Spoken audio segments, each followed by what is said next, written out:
सबसे ज्यादा आनंद शंकर जी से पूछा जाए कौन से दिन आता है, तो शिव जी कहेंगे मुझे हर तीज बड़ी पसंद है। शिव जी से पूछा वो क्यों? पार्वती जी ने जो तप करा था, साधना करी थी, उपास करा था, व्रत करा था, पार्वती जी ने ऐसा व्रत करा, ऐसा तप करा, ऐसी साधना करी, उस व्रत से मैं बड़ा प्रसन्न हूं। सबसे ज्यादा प्रसन्न मेरे शंकर तीज के दिन होते हैं, सबसे ज्यादा प्रसन्न।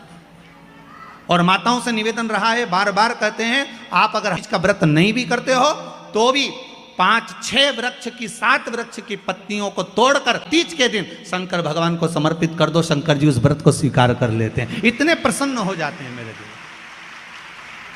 शिव की प्रसन्नता है तीज का। थोड़ा ध्यान लगाकर सुनना। हरतालिका तीज शिव महापुराण की कथा ही नहीं, आप जो तीज करते हो, हरियाली करो चाहे सातुड़ी करो, उस तीज की महत्वता क्या है, इस हिंगोली की शिव महापुराण की कथा में अपने को समझना है कि उसकी मूल तत्वता, उसकी महत्वता है क्या, उसका महत्व क्या है।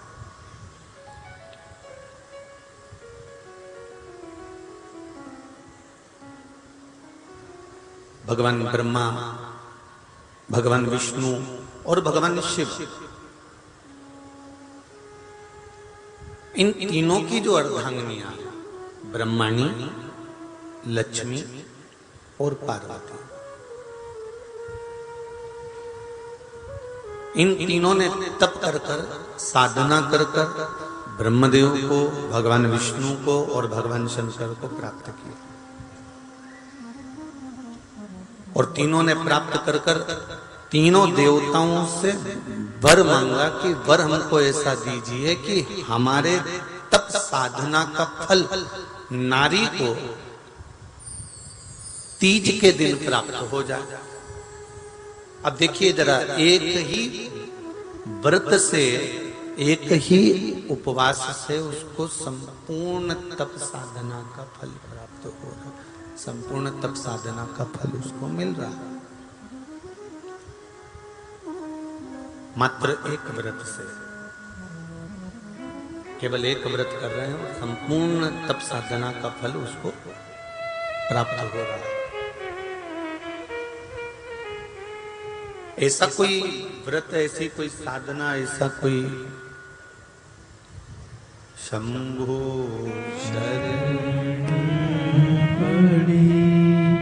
मांगो घड़ी रे घड़ी दुख काटो, दया करी मैं दर्शन आपो, शंभो शरण घड़ी मांगो घड़ी रे घड़ी दुख काटो, दया करी मैं दर्शन आपो, दया करी मैं दर्शन आपो।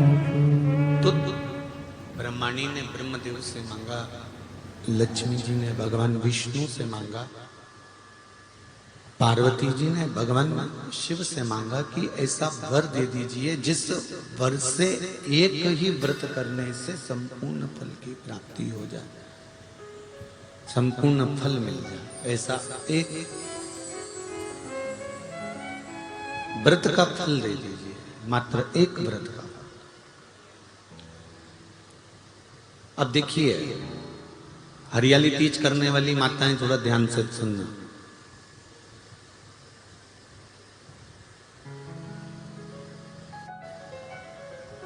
हरियाली तीज जब माताएं करती हैं तो एक हरियाली तीज, एक गणगौर की तीज, ये दो तीज के व्रत ऐसे होते हैं जिसमें जब माताएं करती हैं तो उस समय पर उमा, ब्रह्माणी और लक्ष्मी, इन तीनों की आराधना का फल उसको केवल एक व्रत से प्राप्त हो जाता। अब देखिए दूसरा, सातुड़ी तीज।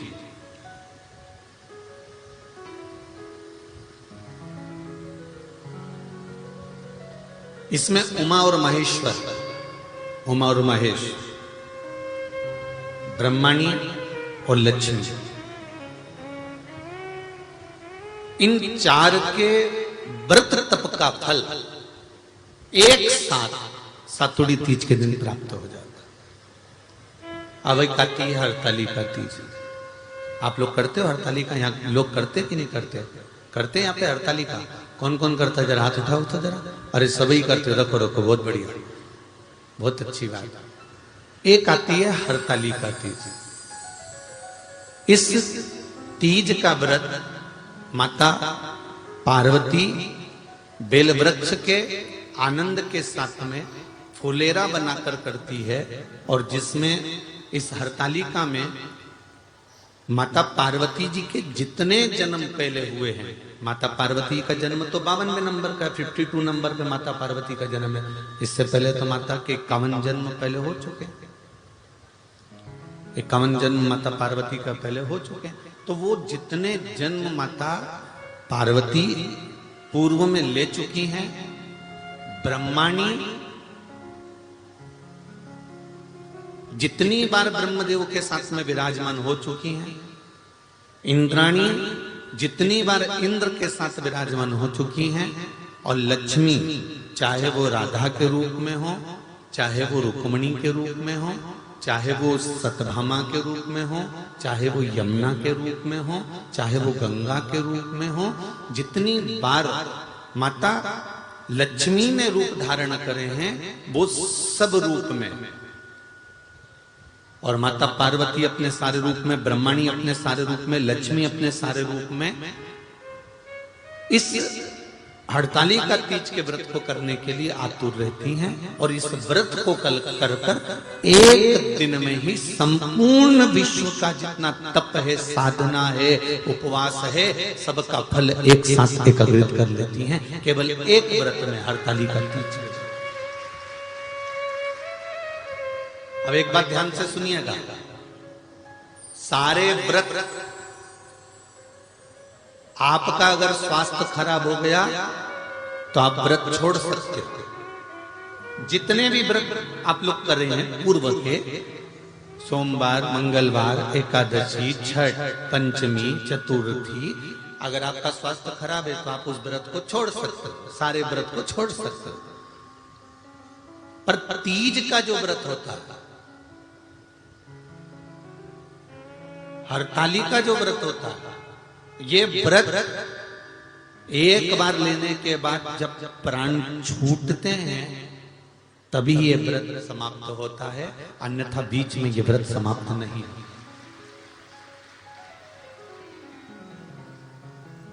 ये व्रत समाप्त होता ही नहीं। अगर शरीर से नहीं बनता कि अब हमारी अवस्था हो गई, अब शरीर से नहीं बन रहा है, तो भले एक पहर की पूजन कर कर, एक पहर का नियम धारण कर कर, एक पहर का स्मरण कर कर, एक पहर का पूजन व्रत धारण करो, और उसके बाद में भले आप थोड़ा सा जो भी आपको लेना है वो कर लो, पर इस व्रत को करना ही पड़ता है। इस व्रत का नियम ही यही है। इस व्रत पार्वती मैं तुम्हें प्राप्त हुआ हूं, यह हरतालिका तीज के व्रत का फल है। शिव जी कहते हैं पार्वती जो नारी हरतालिका तीज के व्रत का स्मरण करती है, फुलेरा जो बांधा जाता है उसमें 5 माला से ज्यादा माला लटकना चाहिए, 5 से कम नहीं। कितनी? जैसे माला जो लटकाते हो वो 5 से ज्यादा होना चाहिए। 5 तो जया, विषहरा, शामलीबारी, दौतली, देव, इससे अधिक होगी चलेगा, पर इससे कम फुलेरे के अंदर माला नहीं होना चाहिए महाराज। दूसरा, फुलेरा जहां हरतालिका व्रत हो वहीं पर बांधा जाता है। हरतालिका तीज का व्रत एक ऐसा व्रत होता है जो मरते दम तक रहता है। इस व्रत को छोड़ा नहीं जाता। ये नहीं कि सियोर वाले गुरुजी ने कहा और अपन ने एक बार कर लिया और अगली बार वो व्रत गायब हो गया, ऐसा नहीं होता। हरतालिका तीज अखंड सौभाग्य के लिए, वंश वृद्धि के लिए, कार्य सिद्धि के लिए, और कुंवारी कन्याएं उत्तम वर प्राप्ति के लिए, आनंद सुख के लिए करती हैं। ऐसा नहीं है कि केवल स्त्री ही करती है। जब नारी किसी कारणवश व्रत नहीं कर पाती तो पुरुष इस व्रत को धारण करते हैं। 30 अगस्त को, यही 30 तारीख को, कल 29 है, परसों 30 तारीख को हरतालिका तीज रहेगी।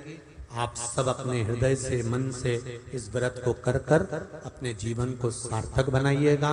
जो करते हैं, कितने लोग करते हो जरा हाथ उठाइए। हरतालिका तीज इतने सारे करते हो, अरे वाह वाह, कर लो, प्रणाम प्रणाम, आपको बहुत बहुत नमन करता हूं, बहुत बहुत सारा। फुलेरा बांधते हो? नहीं, अब की बात बांधना। मंदिर में करते हो तो मंदिर में, घर में करते हो तो घर में। फुलेरा वंश की वृद्धि करता है, फुलेरा अखंड सौभाग्य देता है, फुलेरा मन की कामना को पूर्ण करता है। जो बेटियां जिनका विवाह नहीं हो रहा हो, या बेटे जिनका विवाह नहीं हो रहा हो, वो 7 स्थान पर कहीं फुलेरा बंधा हो तो फोन लगाकर पूछना कहाँ बंधा है, वहां का दर्शन करना। एक फूल में हल्दी कुंकू लगाकर शिव जी को चढ़ाकर फिर वहां से जाना। 7 स्थान के फुलेरे का दर्शन अवश्य करिएगा। जो व्रत नहीं करते हैं उनसे निवेदन है, कहीं हरतालिका हो रही हो तो वहां बैठकर अगर भजन हो रहे हो तो थोड़ी देर भजन गाने चले जाना। अपने मोहल्ले में, कॉलोनी में, सोसाइटी में कहीं हरतालिका तीज का व्रत हो रहा हो तो 2-4 मिनट जाकर दर्शन जरूर करना, जिससे भोलेनाथ आपका अखंड सौभाग्य करे और आपके मन की कामना पूर्ण करे।